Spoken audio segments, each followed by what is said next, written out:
Angular provides us with two form libraries. The first is template-driven forms, and the second is reactive forms. In an application, we may develop controls that can be used within a form, such as a checkbox. But what do we have to do to make sure they play nicely with Angular's form libraries? In our application, to use the checkbox, we are binding to a value property. This is using Angular's inputs and outputs. But what happens if we want to use template-driven forms such as ngModel, or if we want to use reactive forms and bind directly to a form control?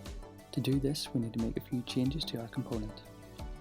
The checkbox component has two inputs. The first is value, and that represents the current checked state of the checkbox.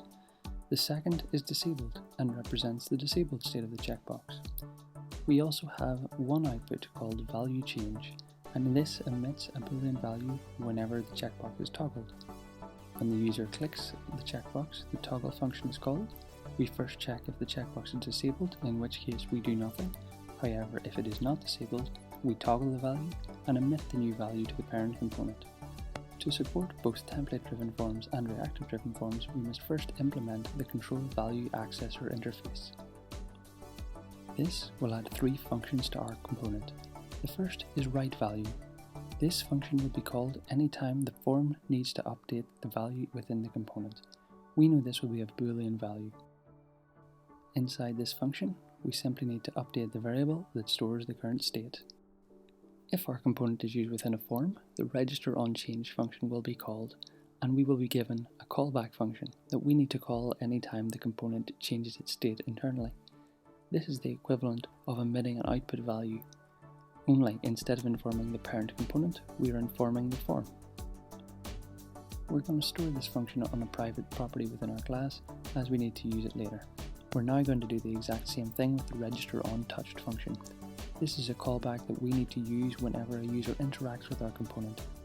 For example, this could be used whenever a page loads and we don't want to initially display any validation errors.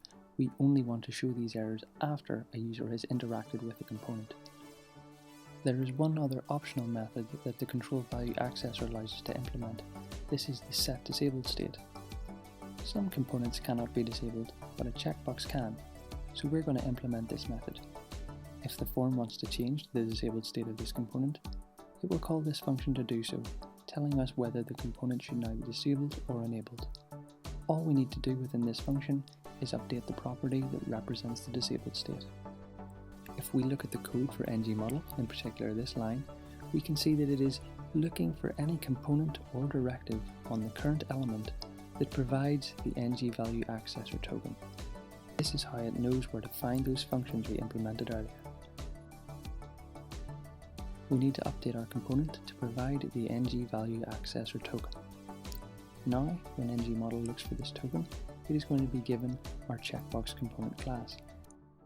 Lastly, we need to actually call those callback functions whenever a user touches the component or whenever the value changes. Both of these happen when the user clicks on the checkbox. Let's update our application to try out the various different ways of interacting with our component.